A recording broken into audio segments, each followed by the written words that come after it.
Welcome back. Telangana panchayat ఎన్నికల counting కొనసాగుతోంది. ఫలితాల సరళి ఎలా ఉందో మా డిప్యూటీ ఇన్పుట్ ఎడిటర్ కళ్యాణ్ అందిస్తారు. తెలంగాణ రాష్ట్రం ఏర్పడ్డ తర్వాత తొలిసారిగా పంచాయతీ ఎన్నికలు మొదటి విడత ఈరోజు జరిగాయి. ఈ ఎన్నికల ఫలితాల్లో టీఆర్ఎస్ హవా కొనసాగుతుంది. ఈరోజు జరిగిన మొత్తం 4,479 పంచాయతీలకు ఈరోజు తొలి విడతలో ఎన్నికలు జరగాల్సి ఉండగా ఇందులో 769 ఇప్పటికే ఏకగ్రీవంగా ఎన్నికయ్యాయి. ఈ ఏకగ్రీవ పంచాయతీల్లో కూడా టీఆర్ఎస్ మద్దతుదారులే ఎక్కువగా విజయం సాధించారు. మిగిలిన 3,701 పంచాయతీలకు ఈరోజు ఎన్నికలు జరిగాయి. దానికి సంబంధించిన కౌంటింగ్ జరుగుతుంది. ఈ ఎన్నికల్లో 100 ఓట్ల లోపు ఉన్న పంచాయతీల నుంచి 5,000 ఓట్ల పైగా కూడా పంచాయతీలు ఉన్నాయి. వీటన్నిటికి సంబంధించి ముందుగా వార్డు సభ్యుల కౌంటింగ్, ఆ తర్వాత సర్పంచ్ అభ్యర్థుల కౌంటింగ్ జరగబోతుంది. ఇప్పటికే కొన్ని ఫలితాలు కూడా వచ్చాయి.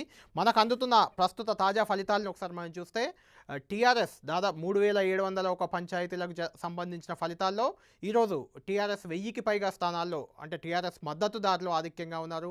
ఇవి పార్టీ గుర్తులతో జరగకపోయినా ఖచ్చితంగా ప్రతి గ్రామంలో ఆయా పార్టీలకు మద్దతుదారులు ఉంటారు, వాళ్ళే పోటీలో ఉంటారు. కాబట్టి దీన్ని పార్టీ రహితంగా జరిగిన ఎన్నికలైనప్పటికీ పార్టీ పరంగానే మనం చెప్పుకోక తప్పదు. ఇందులో టీఆర్ఎస్ 1000కి పైగా స్థానాల్లో టీఆర్ఎస్ మద్దతుదారులు ఆధిక్యంగా ఉంటే 170 స్థానాల్లో మాత్రమే కాంగ్రెస్ పార్టీ అభ్యర్థులు ముందున్నారు.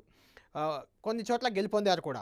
200 మంది దాదాపుగా ఏ పార్టీకి సంబంధం లేకుండా ఉన్న వాళ్ళు 200 వరకు ముందంజలో ఉన్నారు. బీజేపీ 11 స్థానాల్లో, సిపిఎం మద్దతుదారులు 7 స్థానాల్లో, సిపిఐ మద్దతుదారులు 4 స్థానాల్లో ఆధిక్యంలో ఉంటే టీడీపీ మద్దతుదారులు మరో 2 చోట్ల విజయం సాధించారు. అయితే ఇప్పుడు వస్తున్న ఈ తెలంగాణ తొలి పంచాయతీ అంటే తెలంగాణ రాష్ట్రంలో జరిగిన తొలి పంచాయతీ ఎన్నికల సరళిపై మనతో మాట్లాడేందుకు పీసీసీ అధికార ప్రతినిధి అద్దంకి దయాకర్ ఫోన్ లైన్లో ఉన్నారు. అద్దంకి దయాకర్తో మనం మాట్లాడదాం. దయాకర్ గారు, నమస్తే కళ్యాణ్ గారు. ఎన్నికల ఫలితాలు అంటే తెలంగాణ రాష్ట్రం ఏర్పడ్డాక తొలిసారి జరిగాయి పంచాయతీ ఎన్నికలు. ఈ ఫలితాలన్నీ కూడా ఏకపక్షంగా జరిగినట్లు మనకు కనిపిస్తుంది. ఎందుకంటే 769 పంచాయతీల్లో ఇప్పటికే ఏకగ్రీవం అయ్యాయి. ఇందులో దాదాపు 600కు పైగా పంచాయతీల్లో టీఆర్ఎస్ మద్దతుదారులు గెలుపొందారు. ఇక 3,701 పంచాయతీలకు ప్రస్తుతం ఈరోజు ఎన్నికలు జరగగా ఇందులో కూడా 1000కి పైగా అంటే ఇప్పటికి అందుతున్న ఫలితాలు పూర్తి స్థాయి ఫలితాలు కావు. ఇప్పటి వరకు వచ్చిన సమాచారం దాదాపు 1000 పంచాయతీలకు పైగా టీఆర్ఎస్ పార్టీ గెలుచుకుంది. మీరు కేవలం 170 స్థానాల్లో అంటే 170 గ్రామాల్లో మాత్రమే బలంగా ఉన్నారు. ఎందుకు ఇలాంటి ఫలితాలు ఎందుకు వస్తున్నాయి మీకు?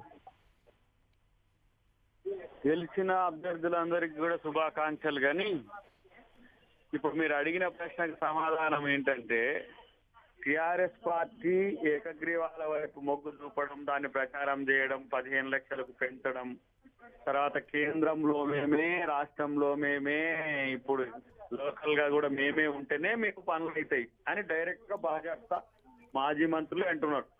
అంటే ఏంటి? దీన్ని ప్రజాస్వామ్యాన్ని ఒక రకంగా అపహాస్యం చేయడం అన్నట్టు. మీకు పని కావాలంటే టిఆర్ఎస్ పార్టీ సర్పంచ్ని గెలిపిస్తేనే అని అనడం అనేది ఏ తరహా రాజకీయం, ఏ తరహా ప్రజాస్వామ్యం? దయాకర్ గారు, ఒక విషయం ఏకగ్రీవ పంచాయతీలకు 10 లక్షల నజరానా అన్నది కాంగ్రెస్ పార్టీ తెచ్చిందే కదా. నజరానా 15 లక్షలకు పెంచి దాన్ని ప్రచారం చేసుకున్నది కూడా టీఆర్ఎస్ఏ కదా. ప్రచారం పెట్టలేదు కదా మనం. ఎలక్షన్ కమిషన్ అది. ఓకే, ఎలక్షన్ కమిషన్ చేసే ప్రకటన రాజకీయ పార్టీలు చేసుకుంటూ వాటిని సరే 15 లక్షలకు పెంచుతున్నాం, 15 లక్షలకు పెంచుతున్నాం అయితే ఆ 15 లక్షలు మీకే ఇస్తామని ఎమ్మెల్యే అంటున్నారు ఫస్ట్ క్షేత్రంలో. వాళ్ళకి ఆ రైట్ ఎవరిచ్చిండ్రో మరి నాకు అది అర్థం కాలేదు. లేకపోతే ఎమ్మెల్యే గెలిచిన అభ్యర్థులు మీరు చూస్తే ఫేస్బుక్ లలో, సోషల్ మీడియాలో చాలా ఫేమ్ అయింది అది. దయాకర్ గారు, నాకున్న సమాచారం ప్రకారం మీరు చెప్తుంది తప్పు. 10 లక్షల నజరానా యాజ్ ఇట్ ఈజ్ ఉంది. సిరిసిల్ల నియోజకవర్గంలో మాత్రమే 15 లక్షలు సొంతంగా తన ఎమ్మెల్యే ఫండ్ నుంచి ఇస్తా అని కేటీఆర్ గారు ప్రకటించారు. నేనంత తెలివి కల్లోని కాదు కదా. దయాకర్ అంటేడు సామాన్యుడు కళ్యాణ్ గారు. నువ్వు పేపర్లు ఇచ్చింది ఏది ఉంటుందో దాన్ని చూస్తాడు ఫ్రంట్ పేజీలో. ఇప్పుడు అదొక ఏమంటారు ఫోబియా కదా మనకు. పేపర్లలో, టీవీలలో దీంట్లో వచ్చేదాన్ని బట్టి చూసి ఇప్పుడు కేటీఆర్ అన్న మాటనే అందరు పైన రాసిరి. దాని నుంచి ఇది మొత్తం 15 లక్షలు వస్తున్నాయి అంటే ఒకటైతే, ఎమ్మెల్యే గెలిచిన అభ్యర్థులు ఏం ప్రచారం చేసిండ్రు? మీరు టిఆర్ఎస్ కు వేయకపోతే, మీకు టిఆర్ఎస్ అభ్యర్థిని గెలిపించకపోతే మీకు పైసలు రావు. ఎవరిస్తుందో? రాష్ట్ర ప్రభుత్వం ఇస్తుంది ఆ పైసలు. గ్రామ పంచాయతీలకు నేరుగా 73, 74 తర్వాత డైరెక్ట్ ఇచ్చేవాడిని వీళ్ళు మిస్యూజ్ చేసిండ్రు. దయాకర్ గారు ఓకే ఓకే ఏకగ్రీవ పంచాయతీల్లో దయాకర్ గారు ఏకగ్రీవ పంచాయతీల్లో మీరు చెప్పినట్టు టీఆర్ఎస్ మభ్యపెట్టింది అనుకుందాం, టీఆర్ఎస్ మద్దతుదారులే ఏకగ్రీవం కాదు. గెలిచింది అనుకుందాం, మిగిలిన పంచాయతీల మాట ఏంటి? ఏకగ్రీవం కాదు, ఏకగ్రీవం అనేది అది అయిపోయింది. మీకు ఇది ఇస్తున్నాం అన్నారు, వాళ్ళు ఏకగ్రీవం చేసుకున్నారు, ఇక్కడ పోటీ ఎందుకు అనుకున్నారు, అది ఒకటైంది. ఇప్పుడు పోటీ అభ్యర్థులు ఎవరైతే ఉన్నారో వాళ్ళ ప్రచారంలో ఎమ్మెల్యేలు మాడుతున్నది ఏంటంటే కేంద్రంలో ప్రభుత్వం పై నుంచి కింది దానక మేమే ఉన్నాం. కేంద్రంలో బీజేపీ కదా ఉంది, వాళ్ళేనట మరి, బీజేపీ కూడా టీఆర్ఎస్ ఏనట. మరి ఏం చేస్తాం, మా కాడ ప్రచారం అట్లా వస్తుంది. కేంద్రంలో మేమే ఉన్నాం, రాష్ట్రంలో మేమే ఉన్నాం, ఎమ్మెల్యే మేమే గెలిచినాం, సర్పంచ్ మేమే అయితేనే మీకు డెవలప్మెంట్ అవుతుంది. ఇంత దరిద్రపు రాజకీయాలు ఓకే. చేస్తున్నారు. ఇంకొక విషయం చెప్పండి దయాకర్ గారు, వాస్తవానికి ఈ మధ్య అసెంబ్లీ ఎన్నికల్లో ఏకపక్షంగా టీఆర్ఎస్ గెలిచింది, దానికి ఈవీఎంలను మీరు తప్పు పట్టారు, కానీ ఇప్పుడు జరుగుతున్న ఎన్నికలన్నీ బ్యాలెట్ పేపర్లతో జరిగాయి, దీన్ని ఎలా చూడొచ్చు? ఇప్పుడు ఈవీఎంలను తప్పు పట్టినది దానికి సంబంధించి కోర్టు తీర్పులు ఉంటే అవి వస్తే ఏమేమి అక్రమాలు జరిగినాయని. ఇక్కడ నేను దాదాపు నా నియోజకవర్గంలో 10 ఉదాహరణలు ఇవ్వగలుగుతా. ఒక ఎక్స్ ఫోన్ చేసి నువ్వు పోటీ చేస్తే బాగుండదు, నువ్వు ఉప సర్పంచ్ తీసుకో. నేనైతే ఇంతవరకు సర్పంచ్ ఎన్నికల కొరకు నేను ఇంతవరకు తుంగతుర్తికైతే పోలేదు. దయాకర్ గారు అదే విషయం నేను అడుగుతున్నాను. ఎమ్మెల్యేలు మొత్తం ఆయా నియోజకవర్గాల్లో టీఆర్ఎస్ ఎమ్మెల్యేలు అంతా మకాం వేశారు, అభ్యర్థులను గెలిపించుకునే ప్రయత్నం చేశారు, కానీ ఓడిపోయిన కాంగ్రెస్ ఎమ్మెల్యేలు ఎక్కడా ఎమ్మెల్యే అభ్యర్థులు ఎక్కడా కనిపించలేదు. అంటే మీరు దీన్ని ఎన్నికలను మీరు లైట్ గా తీసుకోవడం వల్ల ఇలాంటి ఫలితాలు వచ్చాయని ఎందుకు అనుకోవద్దు? ఇక భారత ప్రజాస్వామ్యంలో గ్రామ వ్యవస్థకు రాజకీయాలు ఉండొద్దని చట్టం చేసిన మేమే ఆ సొంటకాయ నిర్ణయాలు తీసుకోలేము కదా. మనం అవునన్నా కాదన్నా పార్టీలకు అతీతంగా జరిగిన ఎన్నికల్లో ఖచ్చితంగా ఆయా పార్టీలకు సంబంధించిన నేతలే నిలబడ్డారు ఎక్కడైనా. ఇప్పుడు గ్రామం అనేది ఆ గ్రామంలో ఉండే వ్యక్తులు, ఆ గ్రామంలో ఉండే పెద్దలు నిర్ణయించుకొని గ్రామాభివృద్ధి కొరకు నిర్ణయాలు తీసుకుంటారు. ఇది మనం చట్టం చేసినాం. నువ్వు కాంగ్రెస్ ఆయన నిలబెట్టిన ఆయన మీద ఓటు చెయ్యి, నువ్వు టీఆర్ఎస్ ఆయనకు పెట్టిన ఆయనకు చెయ్యి, అసలు ఎమ్మెల్యేలకు ఏం పని, ఎంపీలకు ఏం పని, మాజీ మంత్రులకు ఏం పని? ఇది ఎంత దరిద్ర అది. ఏ ఎన్నికను కూడా ఇట్లా ఇది రాజకీయాలకు అతీతంగా జరగాల్సిన ఎన్నికల్లో కొన్ని మీడియా సంస్థలు అయితే టీఆర్ఎస్ రంగేసి టీఆర్ఎస్ వాళ్ళు వీళ్ళు గెలిచింది ఇంత, కాంగ్రెస్ వాళ్ళు గెలిచింది ఇంత. కాంగ్రెస్ ఇప్పుడు నా దగ్గర కాంగ్రెస్ వాళ్ళు ఇద్దరు నిలబడ్డారు, ఏమైనా వేస్తారా మీరు? ఒక ఆయన కాంగ్రెస్ అని ఇంకొక ఆయన ఇండిపెండెంట్ అని వేస్తారా? కాబట్టి ఇవన్నీ కూడా టీఆర్ఎస్ తన కొరకు అనుకూలంగా మార్చుకుంటున్న ఒక ఎత్తుగల రాజకీయాలు.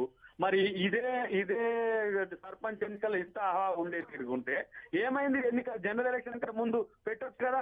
షెడ్యూల్లో లేని ఎన్నికలే ముందు తెచ్చుకున్నారు, రద్దు చేసుకొని. షెడ్యూల్లో ఉన్నాటికేమో బీసీ జనగణన మీరే కదా కోర్టుకెళ్లారు, పంచాయతీ ఎన్నికలపై దాసోదు శ్రవణ్ గారు కోర్టుకెళ్లారు. ఏమని పోయిండ్రు ఒకసారి చెప్పండి నాకు. బీసీ రిజర్వేషన్ లో కేటగిరీల వారీగా రిజర్వేషన్లు ఇవ్వాలని వెళ్ళారు. మరి 4.5 సంవత్సరాలు ఏం చేసిండ్రు వాళ్ళు? ఎవరు? బీసీలు అంటే మీకు అంత ప్రేమ ఉంది టీఆర్ఎస్ వాళ్ళు. ఈ టీఆర్ఎస్ ప్రభుత్వము 4.5 సంవత్సరాల్లో బీసీ జనగణన చేయొద్దా? ఒక రోజులో సర్వే చేస్తావు, ఇంత పేద నేను పొడింగినని చెప్తావు. మరి ఆ 4.5 సంవత్సరాల బీసీల మీద మీకున్న ప్రేమ, అది బీసీ జనగణన ఉంటే షెడ్యూల్ ఖరాబ్ అవుతుండే. వాళ్ళే వాంటెడ్లీ ఇప్పుడు కూడా ఎవరో తోసినట్టు ఉరికొచ్చి ఎమ్మటే జనరల్ ఎలక్షన్స్ అయిపోగానే ఇక పెట్టేసిండ్రు అప్పుడే. అంటే ఏంది, దానికి మ్యాండేటరీ ఉంది కాబట్టి దీన్ని మధ్యన నెట్టేసిండ్రు. అదే జనరల్ మీరు ఈవీఎంల వల్ల వాళ్ళు గెలిచి అప్పుడు అనుకున్నారు కదా, ఇప్పుడు బ్యాలెట్ల వల్ల అన్నారు. బ్యాలెట్ ను ట్యాంపర్ చేస్తలేదా? ఇప్పుడు వీళ్ళు మనీ ఆశ చూపో బెదిరించో, లేకపోతే మీరు క్యాండిడేట్లు ఉంటే బాగుండదని బెదిరించిన నేను ఈసీకి ఇచ్చినా ఆ నాగిరెడ్డి గారు ఏం చేస్తుండ్రో, ఆ కలెక్టర్ ఏం చేస్తుండ్రో దయాకర్ గారు ఇంకొక విషయం చెప్పండి.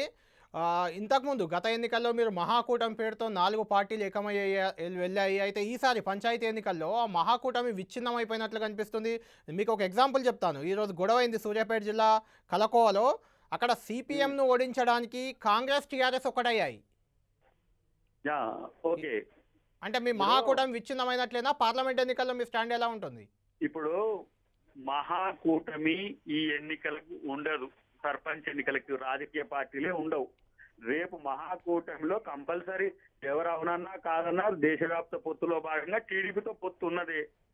టీజేఎస్ అనేది వాళ్ళు ఆలోచించి చెప్తారు, మేము వాళ్ళనే వదులుకోవాలని అయితే మాకు లేదు. ఓకే దయాకర్ గారు ఒక్క నిమిషం మీరు లైన్ లోనే ఉండండి. భానుప్రసాద్ గారు చెప్పండి మీరు ఒక మాట చెప్పండి. ఇప్పుడు అద్దంకి దయాకర్ గారు మనతో చెప్తున్నారు, అధికార పార్టీ ప్రలోభాలకు గురి చేసింది, సర్పంచ్ అభ్యర్థులను బెదిరించింది, పంచాయతీ అంటేనే రాజకీయాలకు అతీతంగా జరగాలి, దీన్ని రాజకీయ రంగు పులిమింది టీఆర్ఎస్ అంటున్నారు. మీరేమంటారు? సరే, ఇప్పుడు అద్దంకి దయాకర్ గారికి కొత్తగా వ్యవస్థ కొత్తగా కనబడుతుందేమో కానీ అది గతంలో పంచాయతీ ఎలక్షన్స్ ఏ విధంగా నడిచినాయి అనేటువంటి ఐడియా లేదేమో. నేను సుదీర్ఘకాలం పాటు కాంగ్రెస్ పార్టీలో పనిచేసినటువంటిది. మీరు స్థానిక సంస్థల ఎమ్మెల్సీ కూడా. ఆ రోజు కాంగ్రెస్ పార్టీ అధికారంలో ఉన్నప్పుడు కూడా, కాంగ్రెస్ పార్టీలో కూడా ఉన్నప్పుడు కూడా నేను చూసి నేర్చడం జరిగింది. ఎక్కడైనా కూడా ఎమ్మెల్యేలు, నాయకులు వారి పార్టీ అభ్యర్థులను గెలిపించుకోవడానికి ఏ ఎన్నికల్లోనైనా ప్రయత్నిస్తారు. అందులో తప్పు కూడా లేదు. ఓకే, అంటే కాంగ్రెస్ అభ్యర్థులు ఎక్కడ, అంటే కాంగ్రెస్ ఎమ్మెల్యేగా ఓడిపోయిన వాళ్ళు కావచ్చు, కాంగ్రెస్ నాయకులు కావచ్చు, ఈ పంచాయతీ ఎన్నికల్లో ఎక్కడ పెద్ద కనిపించలేదు. కారణం ఏంటి?